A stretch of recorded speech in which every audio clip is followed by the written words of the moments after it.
Morning guys. Right, we are at Bradshaw Hall Fisheries, and this behind me is a right little hidden gem. Lake 2, Bradshaw Hall Fisheries. It's my last silverfish match of the year. I thought I'd bring you here rather than going back to Partridge, just because I think it's got potential to throw up a decent weight, and like I say, it's going to be my last silverfish match before I put the gear away for the winter and concentrate on the commercials, but also just to show you the potential of this place, because you don't get loads coming on the Wednesday matches. You know, we might have 10 of us here today, maybe 12, but it's a place that, you know, it doesn't really get fish loads. It's a specimen lake this, but it's absolutely stuffed with fish. There's big eye to be caught, there's loads of skimmers to be caught in the right areas, and there's loads of roach and perch as well. There's literally a bit of everything in here. To win, probably going to need £50 I reckon, even with a cold frost. I think £50 will be needed to win. Probably be eyed. I don't feel like you can win with skimmers, but you can get a day's fishing on the skimmers. So if you don't draw the best, you don't draw on the eyed, you can still catch some skimmers and get a decent weight.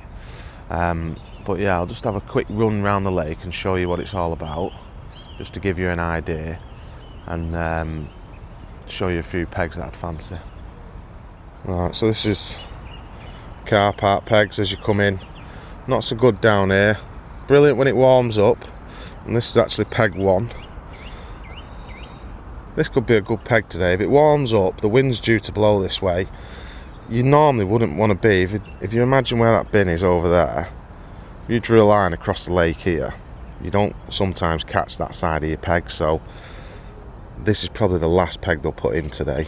Most of the eyed live in this centre bit here. If you drew somewhere in the centre, right where my finger is, that's what I would say is the epicentre for the eyed, the widest bit of the lake.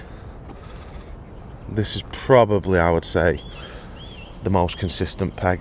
Peg 2, and the pegs across. So you've got 10, which is the end peg over here. 9, great peg. So 9 and peg 2 here. These are probably what I'd class as the epicentre for the eyed. The eyed live in the middle bits, and then the further you go down, the less eyed you get. So peg 3, this will be in. Bit of a nightmare here if you're fishing Wagler though, because you can get stuck in that tree now and again. Nothing's topping at the minute, and then as you move down, we'll probably put this in as peg 3 actually today. This will probably be peg 3. You can see it's all like old estate lodges, so that's lake 3.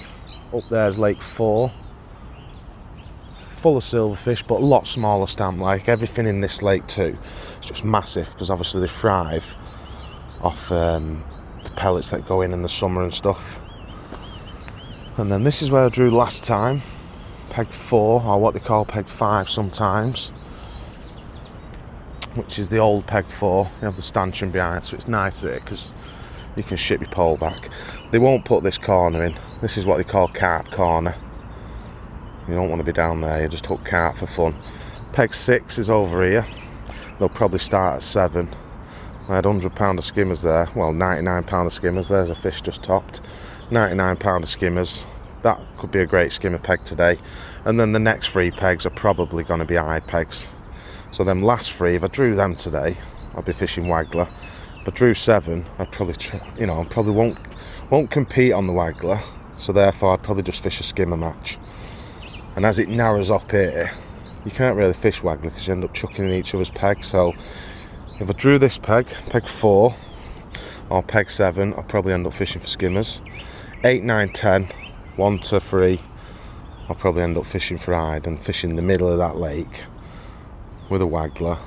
Hopefully the wind stays like this. The wind's forecast to blow that way, so hopefully you've got no wind in your face. It's not going to be off your back either, but it's going to be a crosswind, which is not too bad because at least you can get your bait out. I can see a few fish bubbling in the middle, but the eyed have not woken up and started topping yet. Sometimes you just see them all start topping. But yeah, hopefully we'll have a good day. Like I say, it's my last silverfish match of the year. Should be in for a treat, hopefully. Right, we're just going to take a quick read in the water temp. Got myself a little thermometer off Amazon, only a cheap one, so I don't know how accurate it is, but it's saying 5.3 degrees. If that's the case, I was expecting it to be maybe like 6.5 or something. So it might, that frost might have knocked it quite a bit, but we'll take it again at the end of the match and see if it comes up. And if anyone else has got one, I'll try and match it to their results and see how accurate this thing is. But yeah, I'm quite surprised at that. Maybe the last couple of nights' frosts have knocked the water back down, so it could be a slow start before it gets going, and then it might pick up and the fishing might get better. That might get up to sort of 7 degrees by the end of the day. We've got temperatures rising, might warm up quickly. But I've noticed as well, like, the water's got a tinge of colouring. Last time I come, it was definitely clearer than this. It's not, don't get me wrong, it's not coloured. I can see the thermometer stick there on the bottom in like 12 inch, but it was gin clear last time I come. So yeah, water's saying 5.3. It's a little bit less than what I was expecting, to be honest. So a quick look at the weather. I always like to have a little look just to see what the day ahead sort of bringing. Wind's getting up slightly. It's looking like we've got sun most of the day with rising temperatures. We're going to get up to like 12 degrees, which will hopefully warm the water up a bit. Wind wise, 6 to 9 mile per hour with gusts sort of 13 to 20, so getting a little bit stronger throughout the day. Wind's changing ever so slightly to a south-southwesterly, and the air pressure's just above average, so not too bad. Going to be a nice day by the looks of it. No rain. Hopefully we'll be in for a nice day. I'll feed my own peg, pal.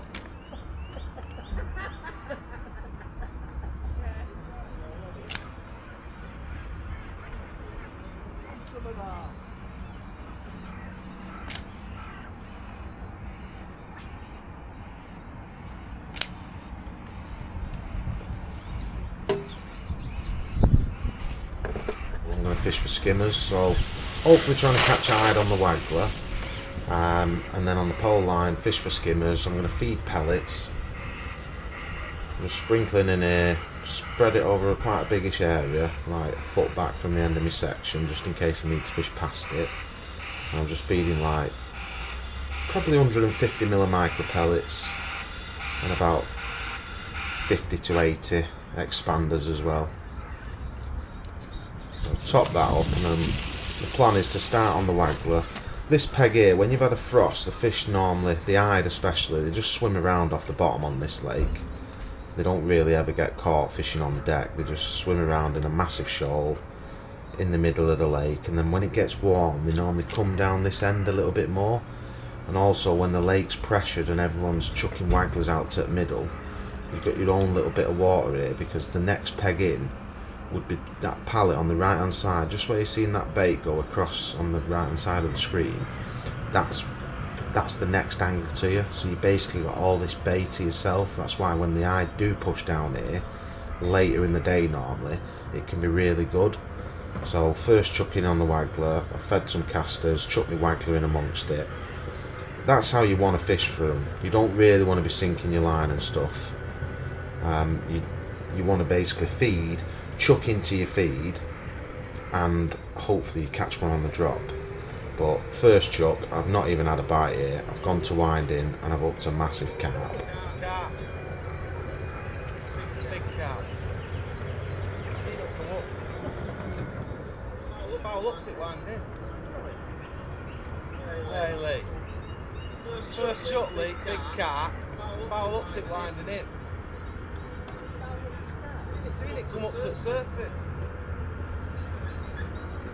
Just telling Lee that I've had a foul up carp.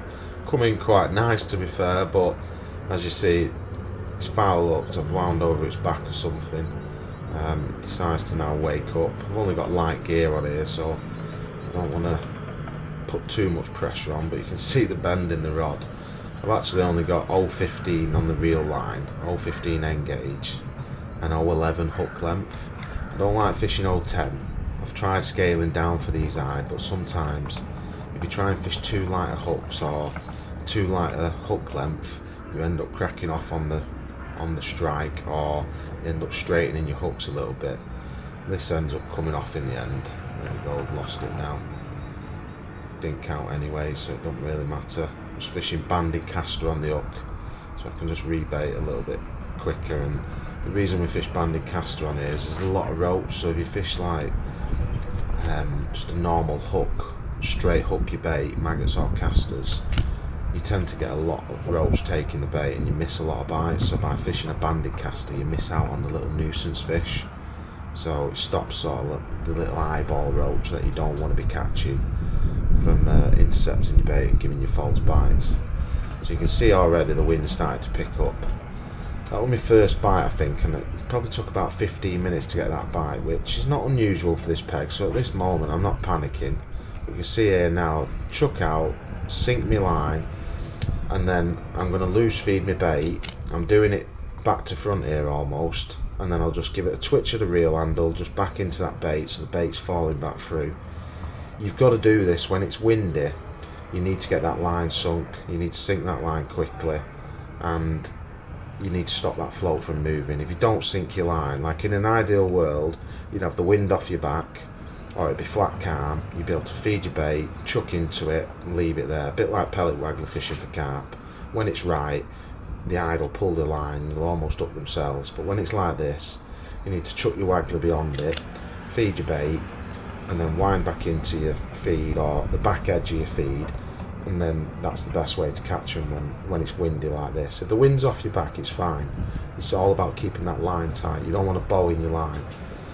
And then eventually, after about, I reckon 25 minutes into the match here, we hook our first hide, and you'll see the stamp of him, like amazing stamp. I'm thinking to myself, right, hopefully we're in for a nice day now.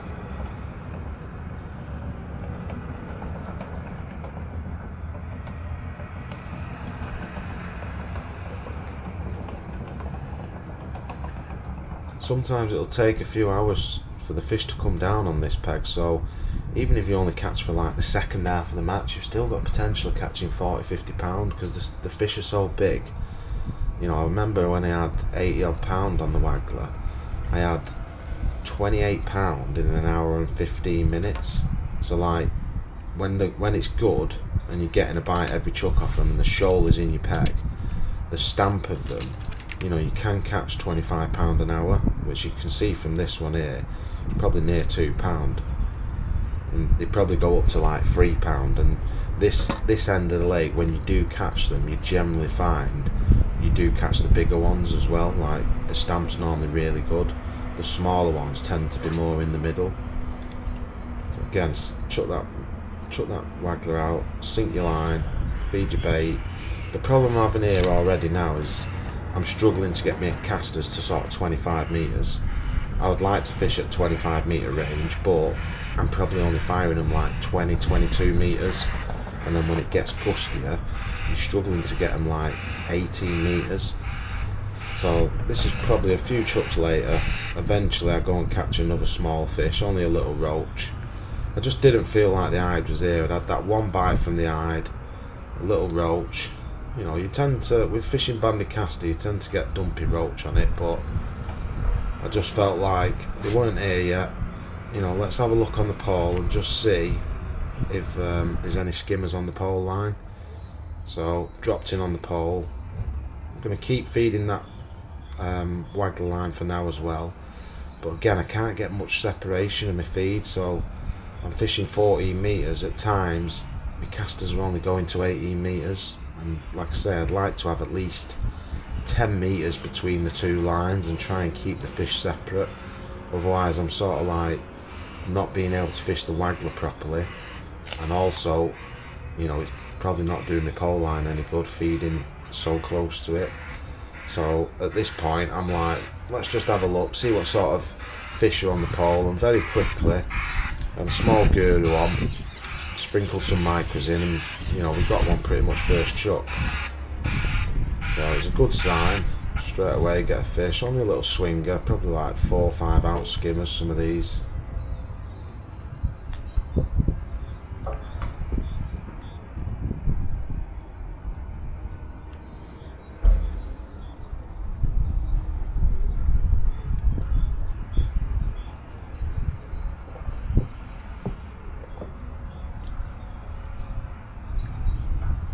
know from experience of fishing this lake, like I have had a 99 pounder skimmers off this lake on the other bank. That day I just potted micros in, like one-handed balls, very similar to what I'm going to do today. Fished in the very similar match actually, but the stamp was a lot bigger, and we're going back like 4 years ago. All these fish I'm catching here, they're all like brand new fish. You know, you wouldn't have caught these 2 years ago. You weren't catching fish like this, so they've obviously bred, and there's lots of them. But you can see then when I fed my casters, I'm probably only about 4 meters past my pole tip, which is not ideal, because now I'm thinking the wind is obviously forecast to get stronger as the day goes on. It's turning ever so slightly, so I didn't know exactly which way the wind was going to be, but I know it's going to turn into my face as we go on throughout the day as well. So another bite on the pole, and I thought, well, that's good, 2 fish, two chucks, you know, at least we're getting signs. And this is not actually a very good skimmer area at all. Like, there's hardly been a skimmer caught at this end of the lake all year, so it shows with the daylight hours and the water temperatures getting up and coming down. You know, they're still coming down at the night because of the frosts, but basically the fish are ready for feeding now. They're starting to eat baits like pellets, etc. And I think the fishing's just only going to go one way, and that's better at the moment. So I'm thinking to myself now straight away, keep sprinkling these micros, but I want to start loose feeding. You know, I want to see if my peg's capable of taking loose fed bait, i.e. feeding expanders, and do I need to feed the micros, because obviously micros is going to attract a smaller stamp of fish. What I've always found on this lake is if you can feed expanders, you generally catch a little bit better, it's quicker, it's more efficient. And then also I have had it in the past where even just feeding 4mm instead of expanders, so 4mm feed pellets, improves your stamp again.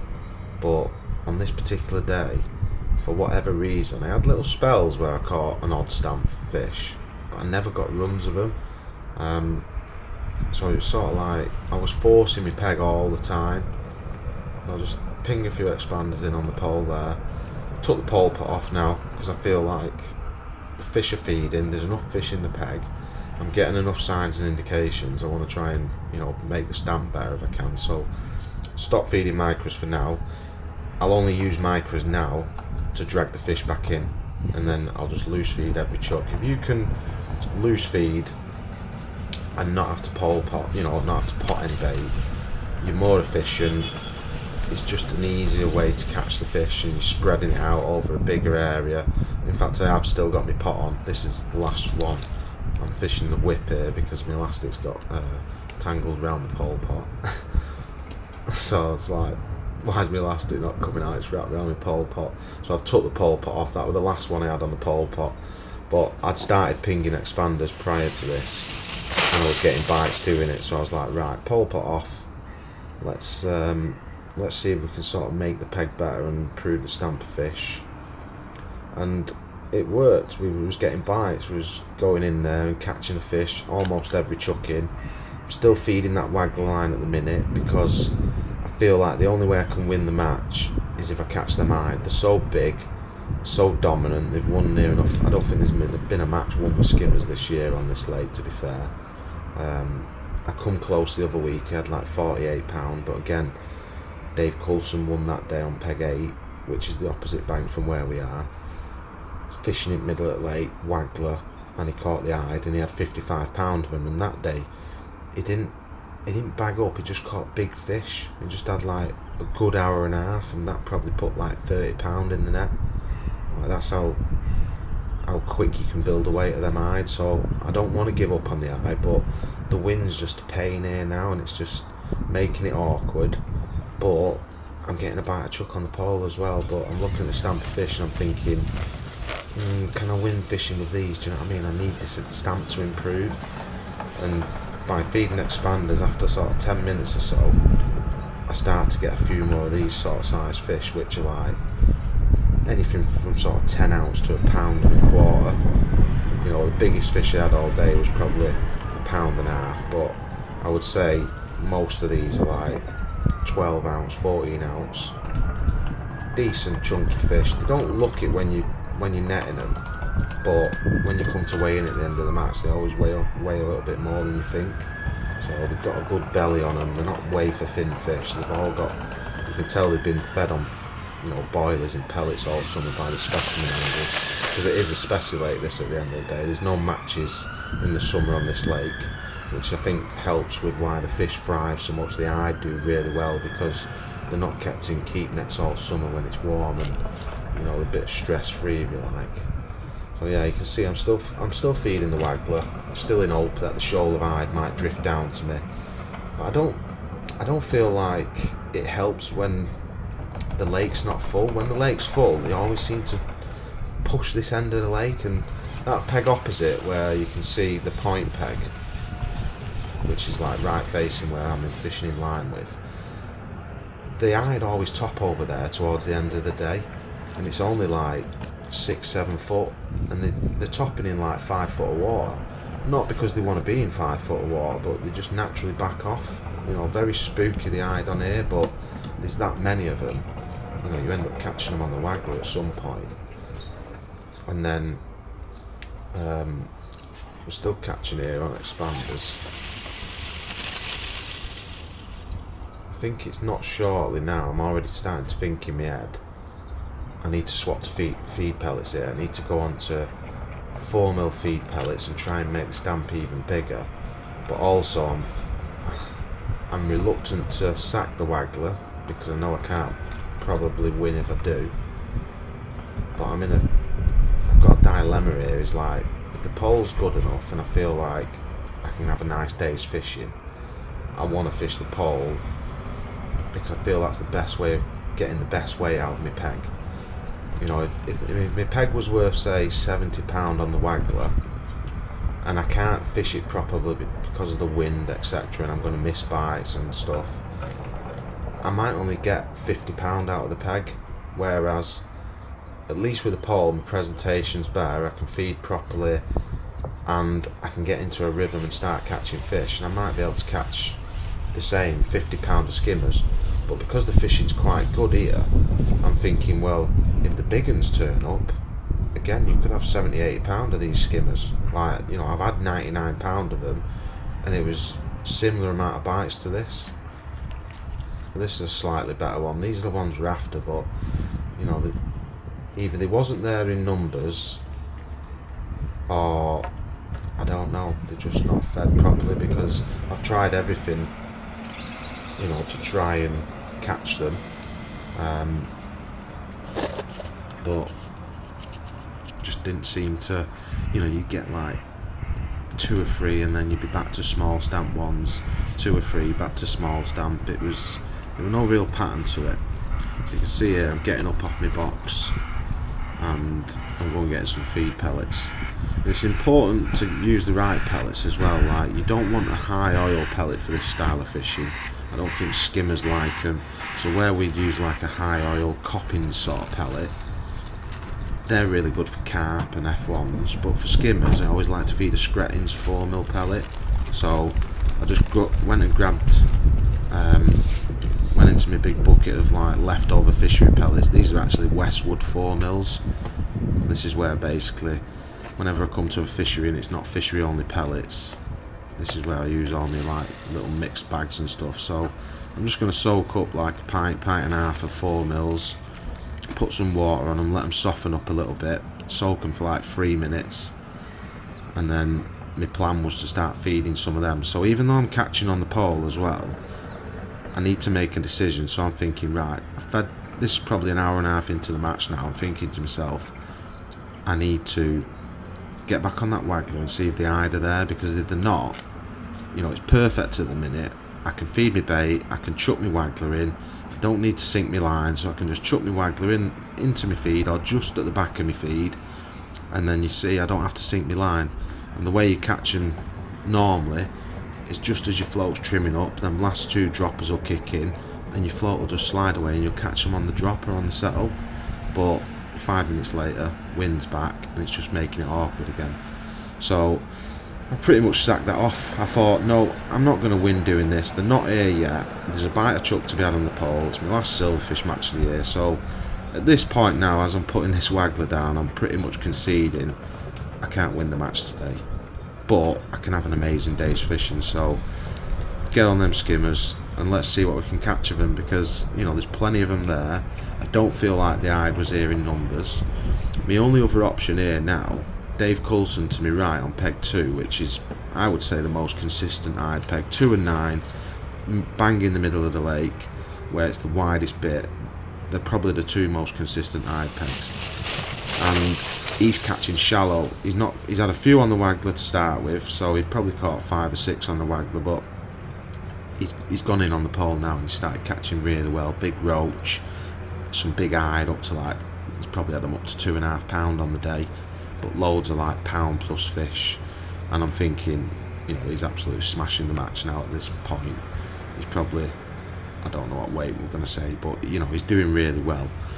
Everybody's catching fish, but I just feel like I need to try and fish my peg for what it's worth. And I've gone back in, started catching a few, and you'll notice as well, what I'm trying to do as well to try and make it more efficient and better is bring the fish closer. So that time I weren't fishing beyond my bait, I was fishing smack on my bait, and I'm trying to get it to the point where I can bring them back a section. If I can fish 13 instead of 14, it's so much easier.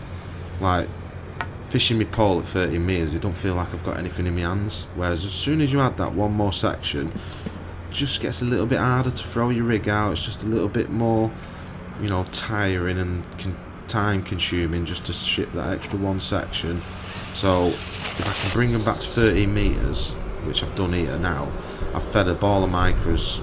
You've not seen it on the camera, but I fed a ball of micros, dropped in on it, it went straight under, and I thought, right, they're happy, they're coming to the feed. And then now everything's just easier. I'm fishing a little bit closer. To be honest, I probably could have even had them at 11 metres, but 13's easy to fish. I didn't feel like I needed to draw them any closer, but it wouldn't have surprised me if I fed at 11 metres, they'd have probably come in a little bit, because this lake is actually quite deep. From like 4 metres, it's probably 7-8 foot deep. You know, it's just dropped straight off basically, and it's the same depth all the way out, so it's basically just like a swimming pool. You know, there's no real shelf. It's not like you get to 6 metres and it's still 5 foot deep. And over this next sort of hour and a half or so, I catch really well feeding 4 mils, just softened up 4 mils. You know, you're getting runs where you get, you know, these little swingers, sort of like 4 or 5 ounce skimmers, but you're putting fish in the net and it's efficient, it's quick, and it's just easy, lovely fishing. Do you know what I mean? It's just about getting into a rhythm, trying to be smooth. So like every time I ship in now, instead of breaking down on the top 4, if I feel like the fish is small enough, I'll break down on my top 5, halfway down my top 5, swing the fish to hand, and you just start getting into a pattern of where do I need to grab my section so that when I swing it in, it lands in the right spot, like my chest, or you know, you can grab the fish easy enough. It's all about being smooth now. The fishing here now, I'm settled in, and it's simple. I'm loose feeding 4 mil softened up pellets, fishing a 4 mil expander on the hook, you know, pink hydro elastic, so it sounds quite heavy pink, but it comes out enough and you can swing 4 or 5 ounce fish with it. Whereas if you're fishing like a 5s or a 6s, one, you're going to bump fish because you're not setting the hook. Yeah, it might look nice when you've got 8-10 foot of elastic out, but it's not efficient. Like, to catch big weights of fish like this, you basically need to be efficient in and out. You can see there, it's still coming out 5-6 foot, maybe a bit more. It cushions it, you know, if you get one of them 10 ounces. You're not bumping anything because you're setting the hook properly. And I just had a mega 2 hours really, just catching one a chuck, just loose feeding. Sometimes I'd feed, I tried all sorts, to be honest. I tried feeding heavy, and that didn't seem to work, to be honest. You know, firing like 25 pellets in twice and then trying to catch 2 or 3 fish off it. I felt like the fish was all off the bottom, and at one time I come 10 inches off the bottom, got one first chuck, and then didn't have another. I couldn't get a bite off the bottom, but it felt like the fish was off the bottom, because you'd get an odd fish on the settle, you get an odd fish on the drop. with expanders it was worse because expanders basically fall slower, so it's giving the time for the fish to grab them on the drop, and it's great for attracting fish because you get that slower fall. And what these 4mm feed pellets were doing, they're sinking a little bit quicker, keeping the fish settled on the bottom, and the fishing was just nice and efficient. It just felt lovely. But then with about an hour and a half to go, it went a little bit still and a little bit flat, and the fishing tailed off a little bit.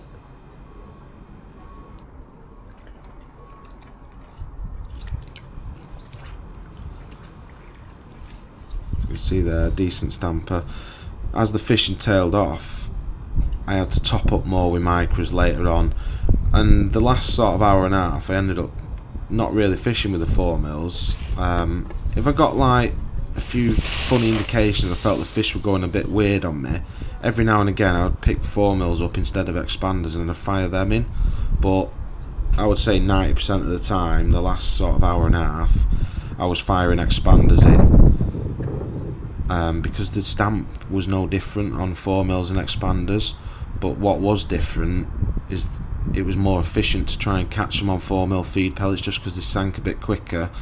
You didn't catch hardly any on the drop, you just drop your rig in, it was just settled nice, 30 seconds, clunk, you get your fish, and you just settled into a nice rhythm. But there become a point where I feel like the 4mm feed pellets, you weren't drawing as many smaller fish in, and you needed them 4 or 5 ounces to make sure that you got one every chuck in, and then randomly you'd get an odd bigger one like this. But you know, they were quite random. I probably had, you can see how much elastic's coming out there. Still works perfect for them skimmers in deep water, that pink hydro.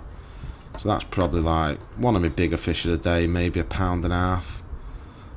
You know, no bream, but plenty of like 12 ounce to 1.25 pound fish, loads of little fish. I would guess I probably had 80-90 skimmers.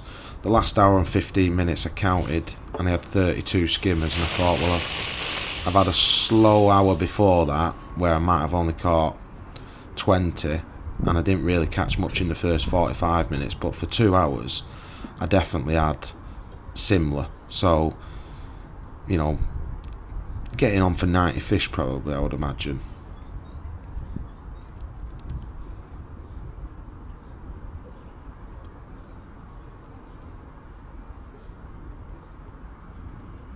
Just an absolute mint day's fishing though. I mean, at this point I'm thinking Dave Coulson's probably £10 ahead of me. You know, he's catching a few big eyed, I'm catching consistent, and I don't really know what weight I've got at all, to be honest. I was just enjoying my day's fishing. I could see the other lads catching, but I felt like Dave was winning. You know, it's very rare you catch them eyed on the pole. I had it once on the peg to my left, and I had 119 pound of them back in November, about 2 or 3 years ago. First match of the year, and it hadn't gone cold, and it was basically an hour on the, exactly the same as today basically. I had wind in my face, fished the Wagler, didn't set the pole up, and then I couldn't fish it, just like today, and I thought, there's loads of fish here, but I'm not getting the most out of my peg. Probably had about 15 pound after an hour. And then I got up, went and got 40 metres of pole out, 3 foot deep shallow rig, went in and ended up catching like £100 in the last 4 hours. And I think if I'd fished the pole shallow front to back that day, I probably would have had £140. Like, that's the potential that this lake's got when it wakes up. And it's just starting to wake up now. But silverfish matches, there'll only be a couple more left on here.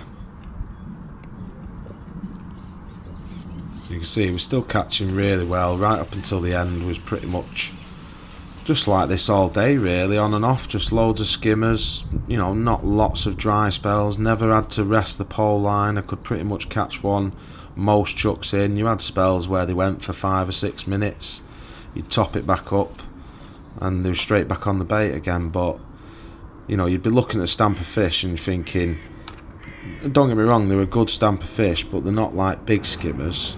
I'm thinking to myself, might have 40-50 pounds. So, you know, that last hour I thought I'll start a new net and we'll count as fish. And I think it was an hour and 15 minutes to go actually, and like I say, I ended up with 32 skimmers, which, you know, is literally well, you see from the video yourself, like the fishing's unbelievable. That's why I think this lake is definitely the best silverfish lake in the northwest, maybe even in the country, to be fair.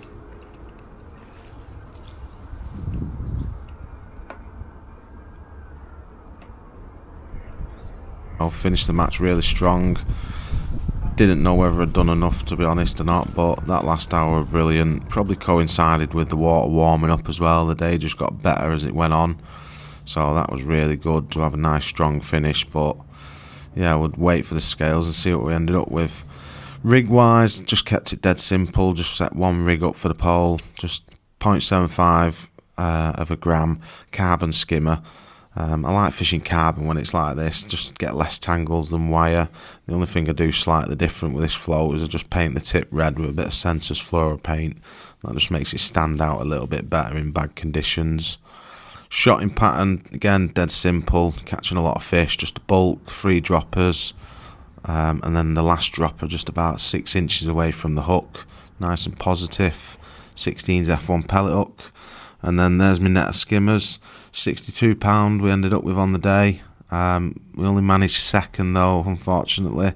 Dave Coulson pipped us by £1 for the win, but nevertheless, absolutely fantastic day's fishing.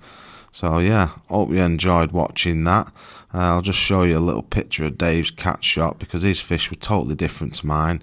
Loads of big-eyed and big roach, and, you know, just shows the potential of this lake. Absolutely brilliant. So hope you enjoyed it, and we'll see you on the next one, hopefully.